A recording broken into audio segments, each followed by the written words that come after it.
Bonjour à tous, aujourd'hui on se retrouve pour une petite vidéo concernant les signes associés à la parole. Alors déjà, tout d'abord je vais me présenter, donc moi c'est Mélodie, j'ai créé Dessine-moi demain en 2020 suite à ma formation avec Isabelle Contenson, créatrice du réseau Éveil et Signes. En fait je me suis formée avec elle puisque quand je suis devenue maman, j'ai voulu utiliser les signes associés à la parole avec ma petite fille et à l'âge de 1 an environ, elle a commencé à faire son premier signe encore. Encore, ça va être généralement le premier signe de tous les enfants, pas très original, mais elle a fait le signe encore. Et c'est à ce moment-là que je me suis dit, c'est vraiment génial. Ça m'a beaucoup servi avec elle. C'est-à-dire qu'après, après ces 1 an, elle a enchaîné énormément de signes. Et à partir de là, on pouvait comprendre quand elle avait faim, quand elle avait soif, quand elle avait la couche pleine, quand elle voulait aller faire le bain, quand elle voulait voir sa mamie, quand elle voulait voir son papa, etc. En fait, elle nous montrait, elle nous signait les choses dont elle avait besoin et les choses qu'elle avait envie. Et également ses émotions. Donc la peur, la joie, la colère, des fois, c'est plus facile pour un enfant de vous regarder dans les yeux et de vous signer le signe colère que de vous dire maman, je suis en colère.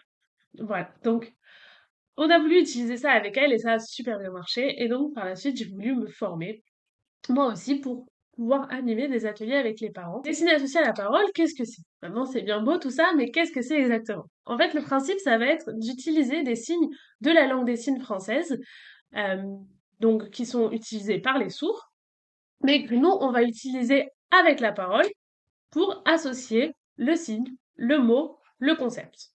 Donc, par exemple, je vais prendre le signe le plus connu, que nous aussi on utilise tous dans notre quotidien, le signe manger. Manger, vous allez faire comme ceci, vous allez le mettre dans la bouche et vous allez l'associer toujours à la parole. Donc, par exemple, coucou mon petit cœur, est-ce que tu veux manger?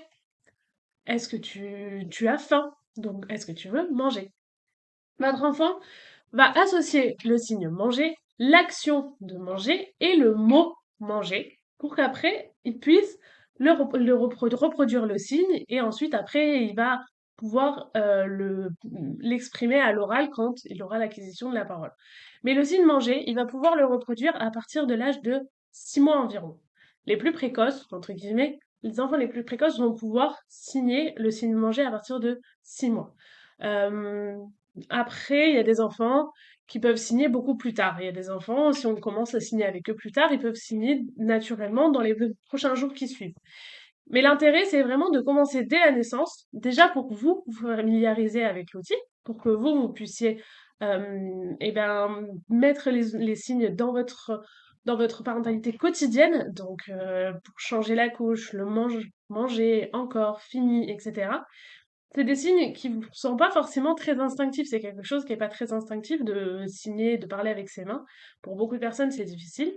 Donc c'est pour ça que je préconise vraiment de commencer dès la naissance. Comme ça, à partir de la naissance, vous allez pouvoir signer tous les jours, tous les jours, tous les jours. Et au bout d'un moment, ça va rentrer dans vos habitudes. Quand vous serez au parc, même quand vous serez avec de la famille, etc. Vous vous en rendrez même plus compte.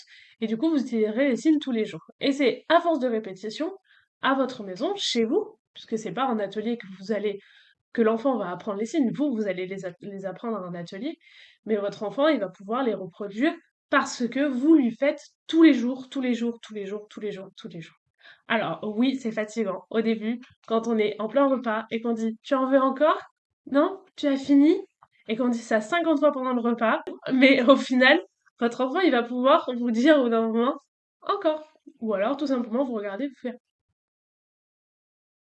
lui, il va vraiment avoir compris le concept que quand il tape 2 fois dans sa main comme ça, vous en remettez dans son assiette. Et bien du coup, là, vous aurez tout gagné.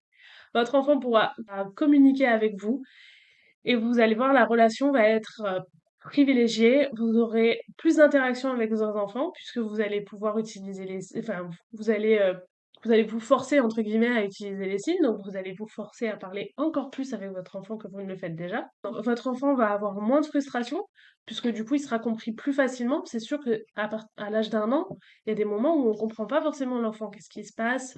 Il se met à pleurer, on sait pas ce qu'il a. T'as faim? Non, t'as la couche pleine? Non, tu veux papa? Non, tu veux un câlin? Ah, peut-être que tu t'es fait mal. Alors que si votre enfant arrive vers vous et vous regarde comme ça et vous fait ça, eh bien du coup, vous allez comprendre, ah, tu veux de l'eau, d'accord, ok, viens, je vais te donner de l'eau.